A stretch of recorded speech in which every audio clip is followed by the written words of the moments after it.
यं सूर्यः तेजो वारिमृदां यथा विनिमयो यत्र त्रिसर्गो मृषा धाम्ना स्वेन सदा निरस्तकुहकं सत्यं परं धीमहि सृष्टिस्थित्यप्ययेहा नियतिदृशितमो बन्धमोक्षाश्च यस्मात् अस्य श्रीब्रह्मरुद्रप्रभृतिसुरनरद्वीषशत्रुत्वात्मकस्य विष्णोर्व्यस्ताः समस्ताः सकलगुणनिधिः सर्वदोषव्यपेताः पूर्णानन्दो व्ययो यो गुरुरपि परमश्चिन्तयेतं महान्तम् अभ्रमं भङ्गरहितम् अजडं विमलं सदा आनन्दतीर्थमुकुलं भजेतापत्रयापहं यस्य वाक्कामधेनुर्न कामितार्थान् प्रयच्छति सेवेतं जययोगीन्द्र कामबाणच्छिदं सदा पूज्याय राघवेन्द्राय सत्यधर्मरताय च भजतां कल्पवृक्षाय नमतां कामधेनवे आसेतो रातुषाराद्रे यो दिशो जितवान् मुहुः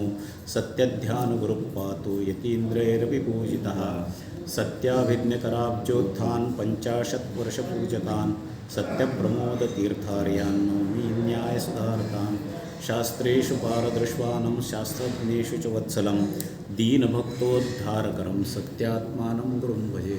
श्रीगुरुभ्यो नमः।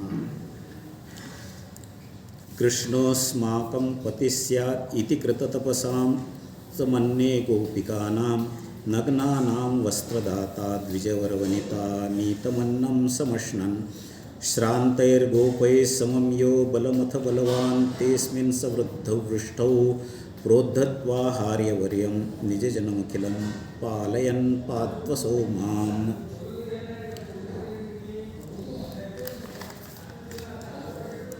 मार्गशीर्ष महिन्यामध्ये या वृंदावनामध्ये सर्व गोपांच्या मुली, छोट्या छोट्या मुली, लहान लहान 5, 7, 10 वर्षाच्या, 7, 8 वर्षाच्या मुली श्रीकृष्णच आम्हाला पती मिळावा या उद्देशाने त्या कात्यायनी देवीचं व्रत करायचं. म्हणजे पूर्वीच्या काळी आपण पाहतो की गोदावरीच्या काठावर वगैरे सकाळी सकाळी त्या मुली येऊन महादेवाची वाळूनी पिंड करायची तिथं. त्या पद्धतीनं या गोपिकाच्या मुली कात्यायनी देवीचं व्रत करायचं की कृष्ण आम्हाला पती मिळू दे, म्हणजे कृष्ण म्हणा कृष्णासारखाच असा उत्तम गुणवान असा आम्हाला पती मिळू दे या उद्देशानं त्या व्रत करायच्या. सकाळी मार्गशीर्ष महिना म्हणजे थंडी पूर्ण संपलेली नसते, थंडी असते, सुरुवात झालेली असते थंडीचे दिवस. आणि सकाळी 5, 5:30 वाजता सूर्योदयापूर्वी त्या मुली येऊन त्या कालिंदी नदीमध्ये स्नान करायच्या. त्या स्नान करताना त्या काय करायच्या की थोडं त्यांची चूक व्हायची, त्या आपले सगळे वस्त्र बाहेर काढून ठेवायच्या आणि आसपास कोणी पुरुष नाही कोणी नाही असं पाहून त्या मुली सगळ्या नदीमध्ये स्नान करायच्या. नंतर येऊन वस्त्र नेसायच्या, देवीची पूजा करायच्या, घरी जायच्या. परंतु त्या वस्त्र काढून स्नान करता आहेत हे जेव्हा श्रीकृष्णाला कळलं तेव्हा त्यांनी काय केलं की एक दिवस सकाळी त्या मुली नदीवर आल्या आणि स्नान करायला गेल्या की हे सगळे कृष्ण आणि त्यांचे मंडळी, मित्रमंडळी सगळे त्या नदीच्या काठावर आले आणि त्यांनी सगळ्या गोपिकांचे वस्त्र एकत्र केले आणि जवळच्या त्या कदंब वृक्षावर ते जाऊन कृष्ण बसले. त्या मुली स्नान केल्या, आल्यावर पाहतोय तो आपले वस्त्रच नाहीत, थंडीनं कुडकुड आहेत ते शरीर, काय करायचं, कुठं बघतायत तर वरून कृष्ण आणि गोपाळांचा आवाज हसताना पाहिला. तुमचे वस्त्र पाहतायत का, शोधतायत का, मी इकडे या, आमच्याकडे वस्त्र आहेत.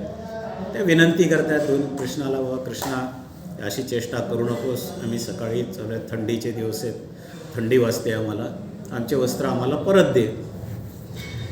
कृष्ण म्हणतो तुम्हाला जर वस्त्र पाहिजे असतील तर तुम्ही आधी वर या, काठावर या. तुम्ही काय केलं आहे की जेव्हा एखादं व्रत करताय तुम्ही तर ते व्रत करत असताना विवस्त्र होऊन नदीमध्ये जाऊन स्नान करू नये ही शास्त्र आज्ञा आहे. तर तुम्हीही शास्त्राच्या विरुद्ध वर्तन करतायत. मग तुम्हाला जर तुम्ही शास्त्राच्या विरुद्ध वर्तन करताय तर तुम्हाला ज्या मनोवांछित कामना आहे ती कशी काय तुमची पूर्ण होईल. तर ते म्हणे बाबा कृष्णा आम्ही आमच्या मनापासून सगळं मन चित्त सगळं काही तुझ्या चरणी समर्पण केलेलं आहे. तर आम्हाला असं आहे की आम्हाला ते व्रत करतो आहे आम्ही, बरं ही चूक झाली हरकत नाही, आम्ही मान्य करतो, तू कृपा करून आमचे वस्त्र दे. त्यामुळे त्याला त्या पापक्षालन करण्यासाठी तुम्ही या आणि सूर्याला नमस्कार करा तर तुम्हाला मी वस्त्र देतो.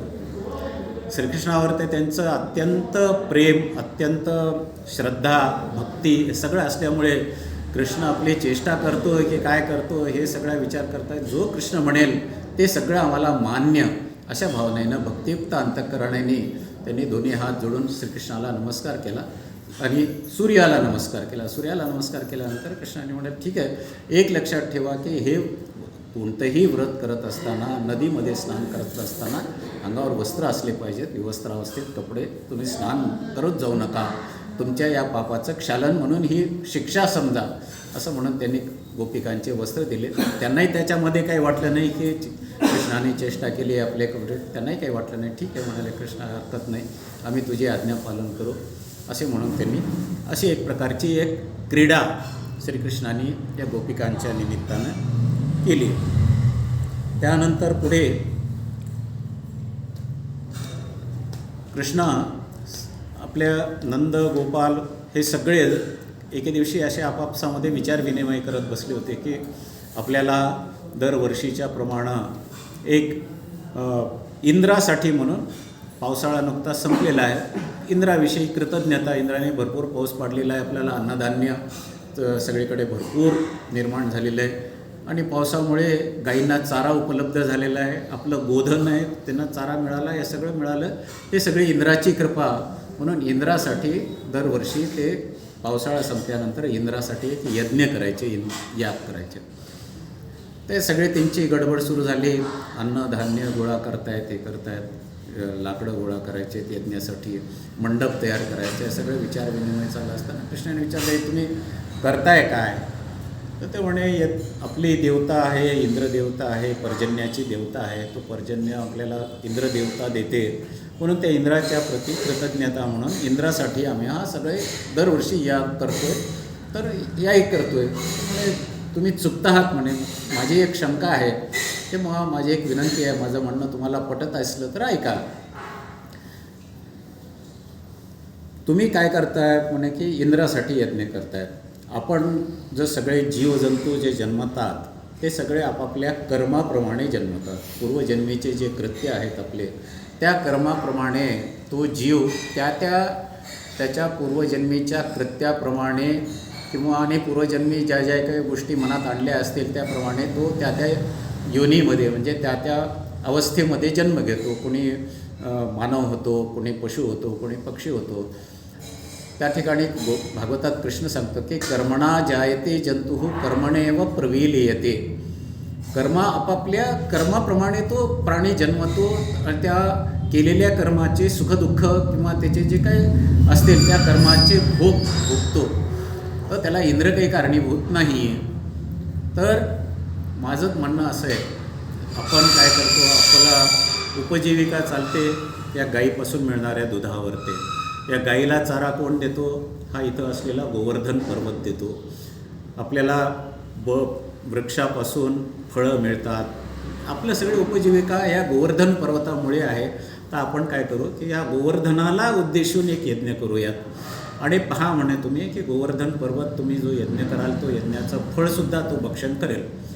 असं म्हणल्यानंतर आतापर्यंतचे सगळे श्रीकृष्णाने केलेले कृत्य पाहून हा एक महामानवच आपल्या ठिकाणी जन्मालेला आहे, आपल्यामध्ये आहे असं सर्वांनी समजून कृष्ण म्हणतो ते त्यांना पटलं. म्हणजे लॉजिकली त्यांनी म्हणलं की इंद्र काही आपल्याला देत नाही, आपल्याला हा गोवर्धन देतोय असं त्यांना तर्कशुद्ध पद्धतीने पटवून दिल्यानंतर म्हणजे गोवर्धनाचा यज्ञ करूया. त्याप्रमाणे गोवर्धनासाठी यज्ञ केला.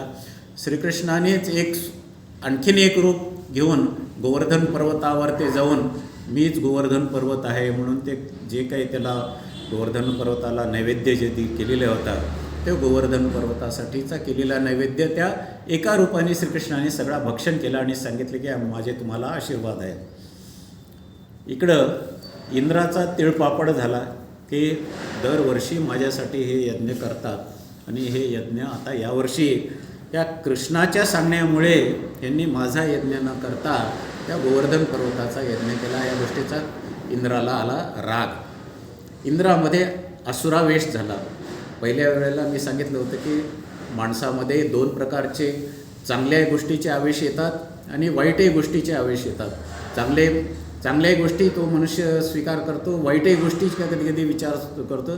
त्याप्रमाणे इंद्राच्या मनामध्ये असुरावेश निर्माण झाला आणि म्हणला या कृष्णाने हे असं केलं ना तर आपण या सगळ्या कृष्ण आणि या गोकुळात राहणाऱ्या सगळ्या लोकांना त्रास देऊ. म्हणून त्यांनी जे प्रलयकालीन पाऊस पाडणाऱ्या संवर्तक मेघांना बोलवलं आणि सांगितलं की तुम्ही या ठिकाणी पाऊस पाडा, मुसळधार वृष्टी करा.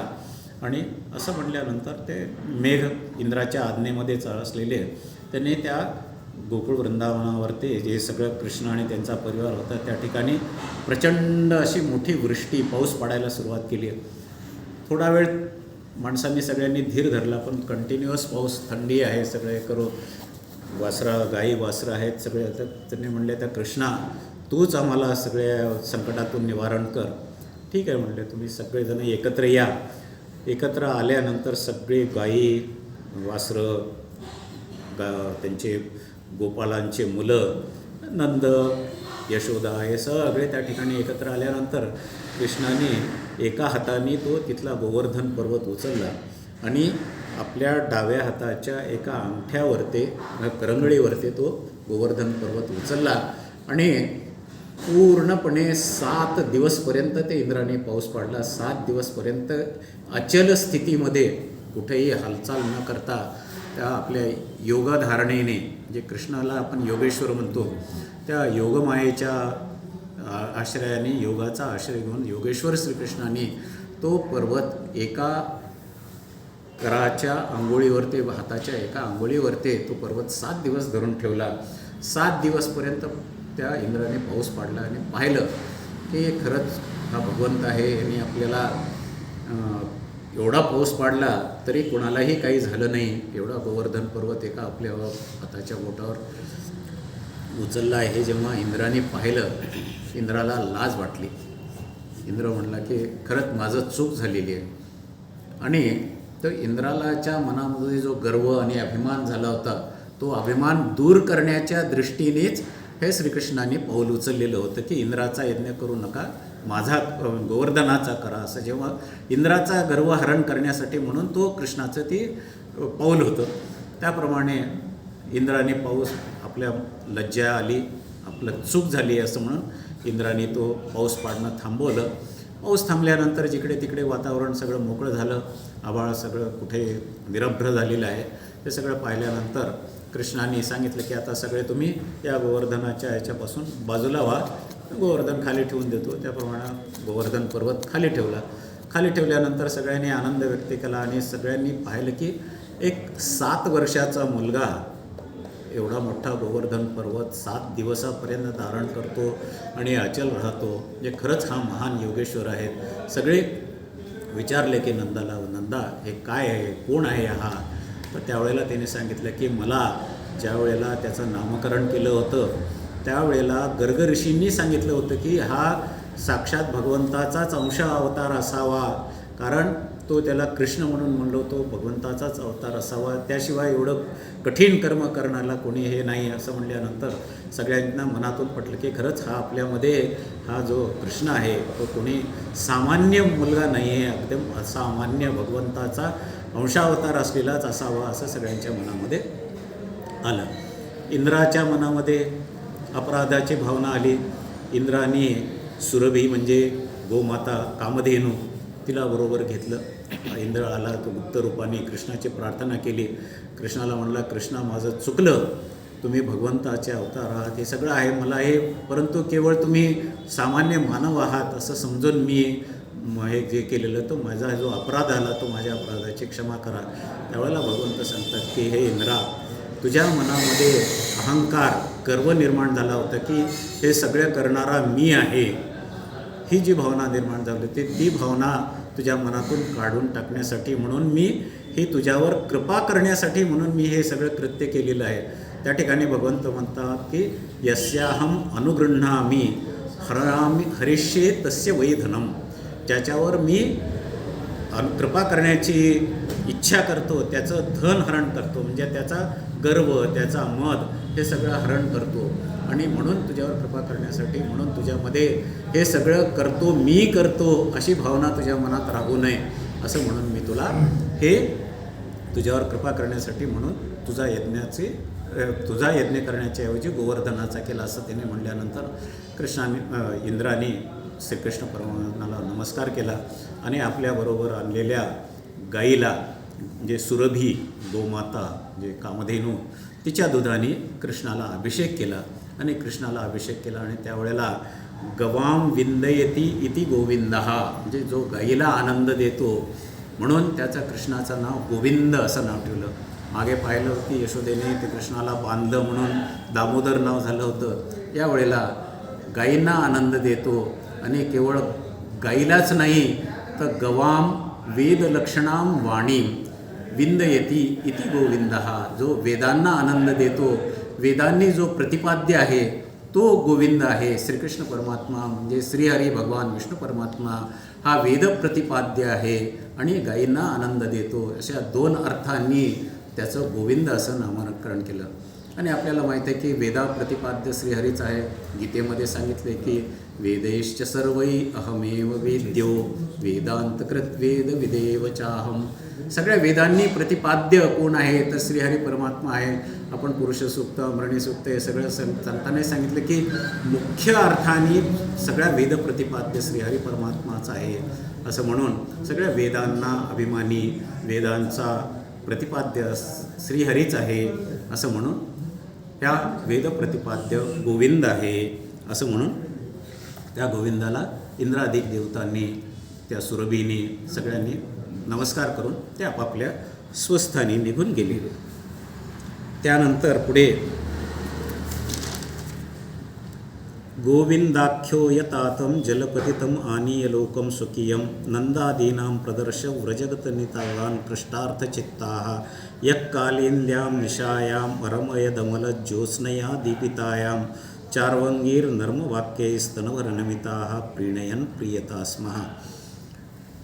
तो इंद्राचा गर्वहरण केल्यानंतर ते सगळे त्या कालिंदी त्या नदीच्या त्या ठिकाणी गोवर्धनाच्या त्या ठिकाणी असताना एके दिवशी सकाळी द्वादशीचा दिवस आहे. द्वादशीच्या दिवशी एकादशीचं व्रत करून सकाळी लवकर द्वादशी सोडायची म्हणून श्रीकृष्णाचे पिताजी नंदबाबा सकाळीच रात्री 3-3:30 वाजता कालिंदी नदीमध्ये स्नान करायला गेले. म्हणजे ती वेळ योग्य नव्हती. नॉर्मली आपण ब्राह्मी मुहूर्ते चौथाय म्हणतो. ब्राह्म मुहूर्तावर म्हणजे 4च्या नंतर येऊन स्नान करून देवपूजा वगैरे वगैरे या सगळ्या गोष्टी कराव्यात. परंतु त्याने एकदम रात्री अपरात्रीच 1, 2, 2:30, 3 वाजच्या दरम्यानमध्ये नंदानी त्या नदीमध्ये उतरून स्नान करायला गेल्याबरोबर त्या ठिकाणी वरुणाचे सेवक होते. त्या नदीच्या मध्ये वरुण ही पाण्याची देवता जलाची देवता वरुण. त्या वरुणाच्या सेवकांनी नंदाला ओढून वरुणाकडे घेऊन गेले. ते वरुणाची इच्छा होती की श्रीकृष्ण परमात्म्याला आपल्याला भेट घ्यावी म्हणून त्यांनी उपाय केला की त्या नंदाला आपल्यापर्यंत घेऊन गेले.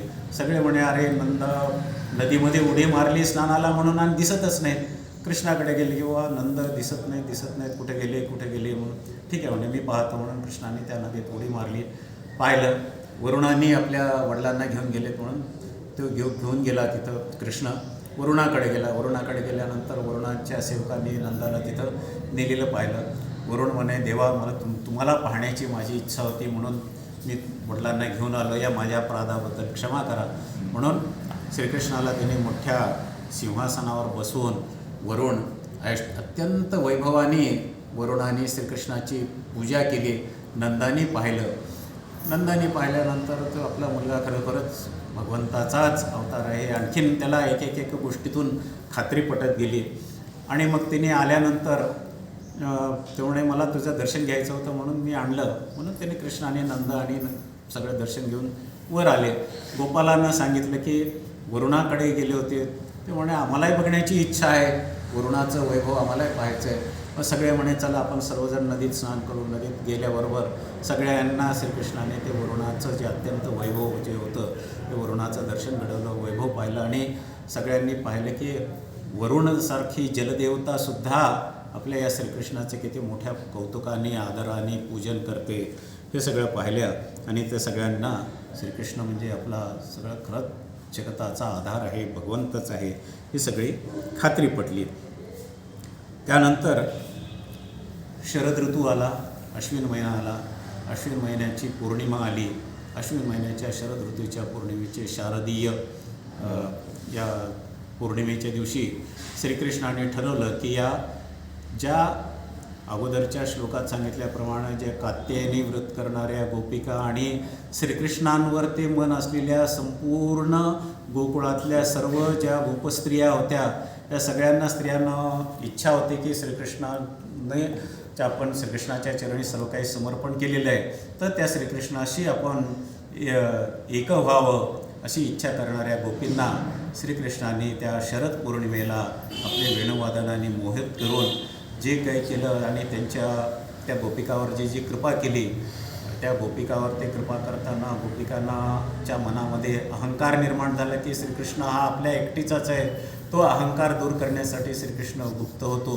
गुप्त झाल्यानंतर मग त्या गोपिका एकत्र येऊन जी गीत म्हणतात ते भागवतामध्ये अत्यंत प्रसिद्ध असं जे गोपीगीत म्हणतात ते जयति तेधिकं जन्मना व्रज, हे गोपीगीत म्हणजे त्यासाठी निर्माण झालेला प्रसंग, त्यासाठी निर्माण झालेली जी हे प्रसंग होता तो आपण पुढच्या ह्याच्यामध्ये आणि गोपींनी श्रीकृष्णाची केलेली स्तुती, ज्याला ती गोपीगीत जे असं म्हणतो, त्या गोपीगीतासंबंधामध्ये आपण पुढच्या गुरुवारी घेऊ. झालेली कथा सत्यध्यान तीर्थ गुरुवंतर्गत, राघवेंद्र गुरुवंतर्गत, भारतीय मुख्य प्राणांतर्गत श्री लक्ष्मी व्यंकटेश श्री लक्ष्मी नरसिंहाचे चरणी समर्पण करू. श्रीकृष्ण.